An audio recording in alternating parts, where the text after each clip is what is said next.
അല്ല പോർട്ട് ചെയ്തവരെ വിളിച്ചില്ലല്ലോ. ആ വിളി വന്നു. ഇതായിരിക്കും ട്രൂ കോളർ വിനി 2.0. ഈ കെണി എന്തിനാ ഇപ്പോൾ വിളിക്കുന്നത്? ഹലോ ഹലോ, ഞാനാ വിനി. ആ മനസ്സിലായി. എന്താണാവോ വിശേഷം? അറിഞ്ഞില്ലേ, ഞാൻ ഇവിടെ തന്നെ ഒരു 6 വർഷത്തെയും കൂടെ എക്സ്റ്റെൻഡ് ചെയ്തിട്ടുണ്ട്. വലിയ കാര്യമായിപ്പോയി. എടാ നാണം ഉണ്ടോടാ ഇത്രയും വളർത്തി വലുതാക്കിയ ക്ലബിനോട് വിലപേശൻ? ഛേ ലേച്ചൻ. അതീ മഞ്ഞ പത്രക്കാർ വെറുതെ പറഞ്ഞുണ്ടാക്കുന്നില്ലേ. എൻ്റെ മെയിൻ പ്രശ്നം നീ ഇവിടെ വരുമെന്നുള്ളതായിരുന്നു. മനസ്സിലായില്ല.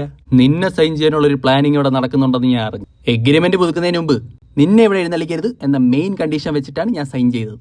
എടാ കാല, എടാ നീ ഞൊണ്ടി വന്ന് എൻ്റെ ആ ബാലൻഡിയറും കൊണ്ടുപോകുന്നത് എൻ്റെ കൺമുമ്പിൽ ഇപ്പോഴും ഉണ്ട്. അതിനന്ന് നിന്നെ അവിടെ കണ്ടില്ലല്ലോ.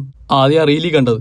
ആ നീ തരുന്ന പാസ് ഈ ഗോൾ അടിക്കുന്നത് എനിക്ക് ചിന്തിക്കാൻ പോലും പറ്റത്തില്ല. നീ ചിന്തിക്കണ്ട, ഇനി നിനക്കെതിരെ ഗോൾ അടിക്കുന്നത് നേരിട്ട് കാണിച്ചു തരാം. ബാർസ ജേഴ്സിയിൽ കാണാടാ. അതിന് തന്നെ ഞാൻ വെയിറ്റ് ചെയ്യുന്നത്. എന്തുവാടാ അവിടെ പ്രശ്നം? ആ റോഡറി ആയിട്ടായിരിക്കും. ഇങ്ങോട്ട് ഞാൻ സംസാരിക്കും. നീ അങ്ങോട്ടേ ഇല്ല.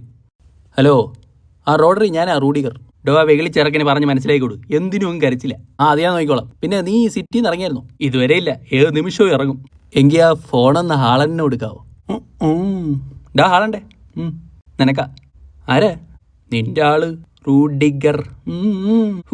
ഇയാളെ കൊണ്ട്. ഹലോ മുത്തേ, സുഖമാണോ? എന്തുണ്ട് വിശേഷം? എടോ തനിക്ക് എൻ്റെ പിന്നാലെ നടക്കാല്ല വേറെ പണിയൊന്നുമില്ല? എനിക്ക് നിന്റെ എതിര് കളിക്കാനല്ല, ഒപ്പം കളിക്കാനാണ് ഇഷ്ടം. അയ്യേ ഊള. ആ പെർസ്വാമിൻ്റെ അടുത്ത് ഞാൻ പറഞ്ഞതാ വിനി ഒഴിവാക്കിയിട്ട് നിന്നെ കൊണ്ടുവരും. പക്ഷെ ഫോർവേഡ് കളിക്കുന്നവരൊക്കെ ക്രിസ്ത്യാനോ ഫാൻസ് ആയിരിക്കണമെന്ന് അങ്ങനെ ഒരേ നിർബന്ധം. അതാ പറ്റാഞ്ഞത്. കുട്ടി ആരുടെ ഫാനാ? ഞാൻ ആരുടെ ഫാനും ലൈറ്റൊന്നും അല്ല. എപ്പോഴത്തേം പോലെ UCL കാണാൻ പറ്റിയാൽ മതിയായിരുന്നു അല്ലേ? വെച്ചിട്ട് ഓടാൻ നാറി അവൻ്റെ ഒരു ഒലിപ്പീര് വെച്ച് ഒത്തില്ല.